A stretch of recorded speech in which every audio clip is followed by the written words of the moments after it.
열왕기상 18장. 세월이 흘렀습니다. 가뭄이 든 지 3년째 되던 해에 여호와께서 엘리야에게 말씀하셨습니다. 가서 아합 왕을 만나라. 내가 곧 땅에 비를 내리겠다. 그리하여 엘리야는 아합을 만나러 갔습니다. 그 무렵 사마리아에는 심한 가뭄이 들었습니다. 그래서 아합 왕은 왕궁을 관리하는 사람인 오바댜를 부르러 사람을 보냈습니다. 오바댜는 참마음으로 여호와를 따르는 사람이었습니다. 언젠가 이세벨이 여호와의 예언자들을 죽일 때에 오베댜는 그 가운데서 예언자 100명을 50명씩 두 동굴에 나누어 숨겨주고 그들에게 먹을 것과 마실 것을 가져다 준 일이 있었습니다. 아합 왕이 오바댜에게 말했습니다. 모든 땅에 있는 샘과 시내를 다 뒤져보자. 풀이 넉넉히 있는 곳을 알아내면 우리의 말과 노새들을 살릴 수 있을 것이고 더 이상 짐승들을 잃지 않게 될 것이다. 왕과 오바댜는 땅을 둘로 나누어 찾아다니기로 했습니다. 그래서 아합과 오바댜는 제각기 자기가 맡은 땅으로 떠났습니다. 오바댜가 길을 가다가 엘리야를 만났습니다. 오바댜가 엘리야를 알아보고 고개를 숙여 인사했습니다. 당신은 나의 주 엘리야가 아니십니까? 엘리야가 대답했습니다. 그렇소. 그대의 왕에게 가서 내가 여기에 있다고 이르시오. 오바댜가 말했습니다. 내가 무슨 죄를 지었기에 당신이 나를 아합의 손에 넘겨 나를 죽이려 하십니까? 당신의 하나님 여호와의 살아계심을 두고 맹세하지만 왕은 당신을 찾으려고 사람들을 보내어 모든 나라 안을 샅샅이 뒤졌습니다. 그 나라에서 엘리야는 여기에 없소라고 말하면 아합은 그 나라 왕까지 의심하면서 정말 엘리야를 찾지 못했다는 맹세를 하겠습니다. 그런데 지금 당신은 나더러 가서 나의 왕에게 당신이 여기에 있다고 말하라는 것입니까? 내가 떠나면 여호와의 영이 당신을 다른 곳으로 데려갈지도 모릅니다. 내가 가서 아합 왕에게 당신이 여기에 있다고 말하였다가 아합 왕이 이곳에 와서 당신을 찾지 못한다면 그는 나를 죽이고 말 것입니다. 나는 어릴 때부터 여호와를 따랐습니다. 혹시 내가 한 일을 듣지 못하셨습니까? 이세벨이 여호와의 예언자들을 죽일 때에 내가 그 가운데서 예언자 100명을 50명씩 두 동굴에 나누어 숨겨주고 먹을 것과 마실 것을 가져다 주었습니다. 그런데도 당신은 나더러 가서 나의 왕에게 엘리야가 여기에 있다고 말하라는 것입니까? 그는 틀림없이 나를 죽일 것입니다. 엘리야가 대답했습니다. 나는 만군의 여호와를 섬기는 사람이요 여호와의 살아계심을 두고 맹세하지만 나는 오늘 반드시 아합을 만날 것이요. 오베댜가 아합에게 가서 엘리야가 있는 곳을 일러주었습니다. 그리하여 아합이 엘리야를 만나러 갔습니다. 아합이 엘리야를 보고 말했습니다. 바로 네가 이스라엘을 괴롭히는 자냐? 엘리야가 대답했습니다. 이스라엘을 괴롭히는 사람은 내가 아니라 왕과 왕의 집안이요. 왕은 여호와의 명령에 복종하지 않았고 바알신을 따랐소. 모든 이스라엘 백성에게 나를 만나러 갈멜산으로 오라고 이르시오. 이세벨에게서 얻어먹고 사는 바알의 예언자 450명과 아세라의 예언자 400명도 데려오시오. 아합이 모든 이스라엘 백성과 그 예언자들을 갈멜산으로 불러 모았습니다. 엘리야가 백성 앞에 서서 말했습니다. 여러분은 언제까지 바알과 여호와 두 사이에서 머뭇거리고 있으렵니까? 여호와와 바알을 함께 섬길 것이요. 여호와가 참 하나님이시면 여호와를 따르고 바알이 참 하나님이면 바알을 따르시오. 그러나 백성은 아무 말도 하지 않고 잠잠히 있었습니다. 엘리야가 말했습니다. 여호와의 예언자라고는 나밖에 남은 사람이 없소. 그러나 바알의 예언자들은 450명이나 있소. 소 2마리를 가져와 바알의 예언자들에게 1마리를 고르게 하고 그 소를 잡아서 여러 조각으로 나눈 다음에 장작 위에 올려놓게 하시오. 그러나 거기에 불을 지피지는 마오. 나도 나머지 소 1마리를 잡아서 장작 위에 올려놓겠소. 나도 거기에 불을 지피지 않겠소. 당신들 바알의 예언자들이여 당신들의 신에게 기도하시오. 나도 여호와께 기도하겠소. 기도를 들어주셔서 불을 내리시는 신이 참 하나님이시오. 그러자 모든 백성이 그렇게 하는 것이 좋겠다고 말했습니다. 엘리야가 바알의 예언자들에게 말했습니다. 당신들은 수가 많으니 먼저 하시오. 소 1마리를 잡아서 준비하고 당신들의 신에게 기도하시오. 그러나 불을 지피지는 마시오. 그리하여 그들은 소 1마리를 잡아다가 준비해 놓고 아침부터 한낮이 될 때까지 바알에게 기도했습니다. 그들은 바알이여 우리의 기도를 들어주십시오 라고 외쳤습니다. 그러나 아무런 소리도 들리지 않았으며 아무런 대답도 없었습니다. 그들은 자기들이 만든 제단 둘레를 돌며 춤을 추었습니다. 한낮이 되자 엘리야가 그들을 부추겼습니다. 더 크게 기도해 보시오. 바알이 정말로 신이라면 지금 생각에 빠져 있는지도 모르고 아니면 다른 일로 바쁘거나 어디 먼 길을 떠났는지도 모르지 않소. 어쩌면 자고 있는지도 모르겠소. 그렇다면 깨워야 하지 않겠소. 그들은 더 큰 소리로 기도했습니다. 그리고 칼과 창으로 자기 몸을 찔러서 피가 나게 했습니다. 그들은 그런 식으로 자기들의 신을 예배하기도 했습니다. 낮이 지나서 저녁 제사를 드릴 시간이 다 되도록 바알의 예언자들은 계속해서 미친 듯이 날뛰었습니다. 그러나 아무런 소리도 들리지 않았습니다. 아무런 대답도 없었고 어떤 움직임도 보이지 않았습니다. 엘리야가 모든 백성에게 말했습니다. 이제는 나에게로 오시오. 백성이 엘리야 곁으로 모여들자 엘리야는 무너진 여호와의 제단을 다시 쌓았습니다. 엘리야는 야곱의 아들들의 지파수에 따라 돌 12개를 준비했습니다. 야곱은 옛날에 여호와께서 네 이름을 이스라엘이라 하여라고 말씀했던 사람입니다. 엘리야는 그 돌들을 가지고 여호와를 위해 제단을 쌓았습니다. 그리고 나서 제단 둘레에 곡식 종자를 2세아 정도 담을 수 있는 작은 도랑을 팠습니다. 엘리야는 제단 위에 장작을 놓고 소를 잡아서 여러 조각으로 나눈 다음에 장작 위에 올려놓았습니다. 그런 다음 항아리 4개에 물을 가득 채워서 재물과 장작 위에 부으시오 라고 말했습니다. 엘리야가 한 번 더 부으시오 라고 말하자 사람들이 그대로 했습니다. 엘리야가 또 말했습니다. 한 번 더 부으시오. 사람들이 3번째로 물을 부었습니다. 그리하여 물이 제단 위로 넘쳐 흘러 도랑을 가득 채웠습니다. 저녁 제사를 드릴 때가 되자 예언자 엘리야가 제단 앞으로 나아가 기도했습니다. 여호와여, 주님은 아브라함과 이삭과 이스라엘의 하나님이십니다. 주님이 이스라엘의 하나님이심을 증명해 주십시오. 그리고 제가 주님의 종이라는 것과 주께서 저에게 명령하여 이 모든 일을 하게 하셨음을 이 백성에게 보여주십시오. 여호와여, 제 기도를 들어주십시오. 여호와께서 하나님이시라는 것을 이 백성들이 알게 하소서. 주님이야말로 이 백성을 주께로 돌아오게 하시는 분이라는 것을 알게 하소서. 여호와의 불이 하늘에서 떨어져 재물과 장작과 제단 둘레의 돌과 흙을 태우고 도랑에 물을 말렸습니다. 모든 백성이 그 모습을 보고 땅에 엎드려 외쳤습니다. 여호와 그는 하나님이시다. 여호와 그는 하나님이시다. 엘리야가 말했습니다. 바알의 예언자들을 붙잡으시오. 한 사람도 도망가지 못하게 하시오. 백성이 예언자들을 다 붙잡자 엘리야가 그들을 기손 시냇가로 끌고 가서 다 죽였습니다. 엘리야가 아합에게 말했습니다. 이제 올라가서 먹고 마시십시오. 곧 큰 비가 내릴 것이요. 아합이 돌아가서 먹고 마셨습니다. 엘리야는 갈멜산 꼭대기로 올라가서 몸을 굽혀 머리를 무릎 사이에 파묻었습니다. 엘리야가 자기 종에게 말했습니다. 가서 바다 쪽을 살펴보아라. 종이 가서 살펴본 후 말했습니다. 아무것도 안 보입니다. 엘리야가 다시 가서 살펴보라고 말했습니다. 그가 가서 살펴보는 일이 7번이나 되풀이 되었습니다. 7번째가 되자 종이 말했습니다. 사람 손바닥만한 작은 구름이 바다에서 올라오고 있습니다. 엘리야가 종에게 말했습니다.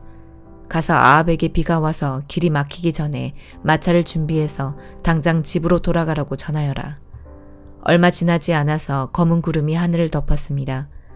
그리고 바람이 불더니 큰 비가 내리기 시작했습니다. 아합은 자기 마차를 타고 이스라엘로 돌아갔습니다. 여호와께서 엘리야에게 큰 능력을 주셔서 엘리야는 허리를 동여매고 아합 왕보다 앞서서 이스라엘로 달려갔습니다. 데살로니가전서 1장.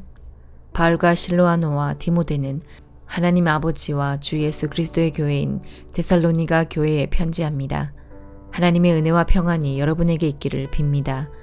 우리는 기도할 때마다 여러분을 기억하며 하나님께 감사드리고 있습니다. 여러분이 믿음으로 행한 일들과 사랑으로 행한 수고와 우리 주 예수 그리스도 안에서 굳건히 소망을 지켜가는 모습을 보며 늘 하나님께 감사하고 있습니다. 형제 여러분, 우리는 하나님께서 여러분을 사랑하셔서 그분의 백성으로 삼으신 것을 알고 있습니다. 우리는 복음을 말로만 전하지 않고 하나님의 능력과 성령과 큰 믿음 가운데서 전했습니다. 여러분과 함께 있을 때 우리의 생활이 어땠는지 여러분이 아실 것입니다. 그것은 여러분을 위해 그렇게 한 것입니다. 여러분도 이제 우리처럼 주님을 본받는 자가 되었습니다. 고난을 받는 중에도 성령이 주는 기쁨을 통해 주님의 말씀을 놓치지 않았기 때문에 여러분은 마케도니아와 아가야 지역에 사는 성도들에게 모범이 되고 있습니다. 여러분을 통해 주님의 말씀이 마케도니아와 아가야 온 지방으로 퍼졌고 여러분의 믿음도 그 모든 지역에 퍼졌습니다. 그러므로 하나님을 섬기는 여러분의 믿음에 관해서는 더 이상 할 말이 없습니다. 우리가 여러분을 방문했을 때 여러분이 우리에게 잘 대해준 것과 섬기던 우상을 버리고 살아계신 하나님을 믿게 된 것에 대해서 그 사람들이 우리에게 잘 말해주고 있습니다. 또한 그들은 여러분이 하나님의 아들이 다시 오시기를 고대하고 있다고 말해주었습니다. 그렇습니다. 하나님께서는 그 아들을 다시 살리셨고 그 아들 예수님은 하나님의 노여운 심판에서 우리를 구해주실 것입니다. 그분은 반드시 다시 오십니다. 에스겔 48장. 지파들의 이름은 다음과 같다. 단의 몫은 북쪽 경계선에서 시작하여 헤들론 길을 따라 하맛 어기를 지나 다마스커스 북쪽 경계에 있는 하살 에논까지 곧 하맛의 경계까지 이르는 동쪽에서부터 서쪽까지의 땅이다. 아살의 몫은 단지파를 경계선으로 해서 동쪽에서 서쪽까지이다. 납달리의 몫은 아셀 지파를 경계선으로 해서 동쪽에서 서쪽까지이다. 므낫세의 몫은 납달리 지파를 경계선으로 해서 동쪽에서 서쪽까지이다. 에브라임의 몫은 므낫세 지파를 경계선으로 해서 동쪽에서 서쪽까지이다. 르우벤의 몫은 에브라임 지파를 경계선으로 해서 동쪽에서 서쪽까지이다. 유다의 몫은 르우벤 지파를 경계선으로 해서 동쪽에서 서쪽까지이다. 너희는 유다 지파를 경계선으로 해서 동쪽에서 서쪽까지의 몫을 거룩한 지역으로 지정하여 특별한 예물로 바쳐야 한다. 그 너비는 12.5km이고 동쪽에서 서쪽까지의 길이는 다른 지파들의 몫과 똑같고 이 지역 한가운데에는 성전을 세워야 한다. 너희가 나 여호와께 바쳐야 할 특별한 땅은 길이가 12.5km이고 너비가 5km이다. 이 땅은 제사장들을 위해 마련한 거룩한 몫이 될 것이다. 북쪽으로는 길이가 12.5km, 서쪽으로는 너비가 5km, 동쪽으로도 너비가 5km, 남쪽으로는 길이가 12.5km이다. 그리고 그 한가운데에 여호와의 성전이 있어야 할 것이다. 이 땅은 거룩하게 구별된 제사장들인 사독의 자손들을 위한 몫이다. 이스라엘 백성이 나를 저버렸을 때에 그들과 함께 나를 저버린 레위 사람들과는 달리 사독 자손들은 나를 저버리지 않았기 때문이다. 그러므로 이 땅 가운데서 특별히 구별된 몫은 그들에게 특별한 선물로 가장 거룩한 몫이 될 것이며 레위 지파의 땅과 경계선을 맞댈 것이다. 제사장들의 땅 경계선을 따라서 레위 사람들에게도 땅을 주어야 할 것이다. 그 길이는 12.5km이고 너비는 5km이다. 전체의 길이는 12.5km이고 전체의 너비는 5km이다. 레위 사람은 이 땅을 팔아서도 안 되고 바꾸어서도 안 된다. 이 땅은 가장 좋은 땅이기 때문에 다른 사람들에게 넘겨서도 안 된다. 이 땅은 여호와께 거룩하게 구별된 땅이기 때문이다. 나머지 땅, 곧 너비가 2.5km가량이요 길이가 12.5km인 땅은 그 성의 일반적인 용도로 사용할 것이며 주로 집을 짓거나 목초지로 사용하게 될 것이다. 그리고 성은 땅 한가운데 있어야 한다. 성의 크기는 다음과 같다. 북쪽의 길이는 2.25km가량, 남쪽의 길이도 2.25km가량, 동쪽의 길이도 2.25km가량, 서쪽의 길이도 2.25km가량이다. 목초지로 쓸 땅은 북쪽으로 125m가량, 남쪽으로도 125m가량, 동쪽으로도 125m가량, 서쪽으로도 125m가량이다. 거룩하게 구별한 땅과 붙어있는 나머지 땅은 동쪽으로 5km이고 서쪽으로도 5km이며 이 땅에서 생산되는 것들은 성에서 일하는 사람들의 양식으로 주어져야 한다.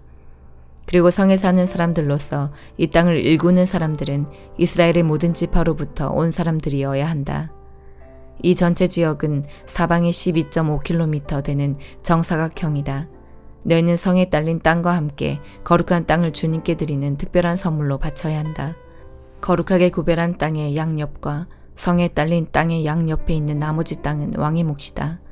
그 땅은 거룩하게 구별한 땅 동쪽 옆으로 동쪽 경계선까지이며 서쪽 옆으로는 지중해까지이다. 두 지역의 길이는 지파들이 차지할 땅의 길이와 같다. 이 땅이 왕의 몫이다. 거룩한 땅과 성전 안의 성소가 그 땅의 한가운데 있어야 한다. 레위 사람의 땅과 성에 딸린 땅은 왕의 몫으로 돌아갈 땅 중간에 자리 잡게 된다. 왕에게 속한 땅은 유다의 경계선과 베냐민의 경계선 사이에 있게 될 것이다. 나머지 지파들이 받을 땅은 다음과 같다. 베냐민의 몫은 동쪽에서부터 서쪽으로 지중해까지이다. 시므온의 몫은 베냐민 지파를 경계선으로 해서 동쪽에서 서쪽까지이다. 이사갈의 몫은 시몬 지파를 경계선으로 해서 동쪽에서 서쪽까지이다. 스불론의 몫은 이사갈 지파를 경계선으로 해서 동쪽에서 서쪽까지이다. 갓의 몫은 스불론 지파를 경계선으로 해서 동쪽에서 서쪽까지이다. 갓의 남쪽 경계선은 동쪽으로 사해 부근의 다말에서부터 무리바 가데스 셈까지 이르고 또 거기에서부터 이집트 시내들을 따라 지중해까지이다. 이것이 너희가 제비를 뽑아 이스라엘 지파들 사이에 나누어야 할 땅이다. 이 땅들이 그 지파들의 몫이다. 나 주 여호와의 말이다. 성의 문은 다음과 같다. 북쪽 성벽의 길이는 2.5km가량이다. 북쪽의 문은 모두 3개가 있는데 그 이름은 르우벤문, 유다문, 레위문이다. 성문의 이름은 이스라엘 지파의 이름에서 따온 것이다. 동쪽 성벽의 길이는 2.5km가량이다. 동쪽의 문은 모두 3개가 있는데 그 이름은 요셉문, 베냐민문, 단문이다. 남쪽 성벽의 길이는 2.5km가량이다. 남쪽의 문은 모두 3개가 있는데 그 이름은 시므온문, 이사갈문, 스불론문이다. 서쪽 성벽의 길이도 2.5km가량이다. 서쪽의 문도 모두 3개가 있는데 그 이름은 간문, 아셀문, 납달리문이다. 이렇게 성의 둘레는 9km가량이다. 그때부터 이 성의 이름은 여호와께서 거기에 계시다라는 뜻의 여호와 삼마가 될 것이다. 시편 104편. 내 영혼아 여호와를 찬양하여라. 여호와 나의 하나님 주는 참으로 위대하십니다. 찬란한 위엄의 옷을 입으셨습니다. 빛을 겉옷 삼아 두르시고 하늘을 천막처럼 펼치시고 물 위에 궁궐을 지으시며 구름들을 주의 병고로 삼으시고 바람 날개를 타고 다니십니다. 바람을 심부름꾼으로 삼으시고 불꽃을 주의 종으로 사용하십시오. 주께서 굳건한 기초 위에 땅을 세우셨으므로 결코 흔들리지 않을 것입니다. 옷을 입히듯이 깊은 물로 땅을 입히시니 물이 산들을 덮었습니다. 그러나 주께서 꾸짖으시니 물들이 물러갔습니다. 주의 천둥 소리 같은 목소리에 물들이 도망쳤습니다. 물들이 산들을 넘어 물러가 계곡으로 내려갔습니다. 주께서 정해주신 곳으로 되돌아간 것입니다. 주께서 바닷물의 경계선을 정하사 물이 넘치지 못하게 하시고 다시는 땅을 덮지 못하게 하셨습니다. 주께서 샘물을 터뜨리시어 계곡으로 흐르게 하시니 산과 산 사이로 흘러내립니다. 들짐승들이 샘에 와서 물을 마시며 들나귀들도 목을 축입니다. 하늘의 새들이 물가에 깃들고 나뭇가지에 앉아 노래합니다. 주께서 하늘의 궁궐에서 산들 위에 물을 주시니 온 땅이 주가 주신 열매로 가득합니다. 가축을 위해 풀을 자라게 하시고 사람이 농사를 지어 먹을 수 있도록 땅에서 곡식이 자라게 하셨습니다. 사람의 마음을 즐겁게 하는 포도주와 얼굴에 윤기를 내는 기름과 힘을 돋워주는 양식을 주셨습니다. 여호와의 나무들과 주가 심으신 레바논의 백향목들이 물을 흡족히 마십니다. 새들이 그곳에 둥지를 틀고 황새가 전나무에 집을 지었습니다. 높은 산에는 산양들이 살고 바위 틈에는 오소리들이 숨어 삽니다. 달은 계절을 알려주고 해는 그 지는 시각을 알려줍니다. 주께서 어두움을 드리워 밤이 되게 하셨으니 들짐승들이 어슬렁거리기 시작합니다. 사자들은 먹이를 찾아 으르렁거리고 하나님께 먹이를 달라고 부르짖습니다. 그러다가 해가 뜨면 슬그머니 물러나 동굴로 돌아가 잠자리에 눕습니다. 한편 사람들은 그때 일어나 일하러 갑니다. 그리고 저물도록 수고합니다. 여호와여, 주께서 하신 일이 얼마나 많은지요. 주는 지혜로 이 모든 것들을 만드셨습니다. 이 땅에 주가 지으신 것들로 가득 차 있습니다. 바다를 보니 얼마나 크고 넓은지요. 그 속에 크고 작은 생물들이 셀 수 없이 많습니다. 바다 위로 배들이 이리저리 오갑니다. 주가 만드신 악어가 그 속에서 놉니다. 이 모든 것들이 주께서 때를 따라 먹이를 주시기를 기다립니다. 주께서 먹이를 주실 때에 그들이 모두 모여듭니다. 주께서 손을 벌리시고 좋은 것을 주시면 그들이 풍족하게 먹고 배부르게 됩니다. 그러나 주께서 얼굴을 돌리시면 그들은 두려워 떱니다. 주께서 그들의 호흡을 끊으시면 그들은 죽어 흙으로 돌아갑니다. 그러나 주께서 입김을 불어넣으시면 그들은 다시 창조됩니다. 주는 이 땅을 새롭게 만드십니다. 여호와의 영광이 영원하소서. 여호와께서 지으신 것들로 즐거워하소서. 주가 땅을 보시자 땅이 흔들립니다. 산들을 만지시자 산들이 연기를 뿜어냅니다. 내가 평생토록 여호와를 찬송하며 사는 동안 나의 하나님을 찬양할 것입니다. 주를 생각하는 나의 마음을 주께서 어여삐 보소서. 내가 여호와 때문에 즐거워합니다. 그러나 이 땅에서 죄인들이 사라지고 악한 자들이 더 이상 없기를 바랍니다. 내 영혼아 여호와를 찬양하여라. 여호와를 찬양하여라.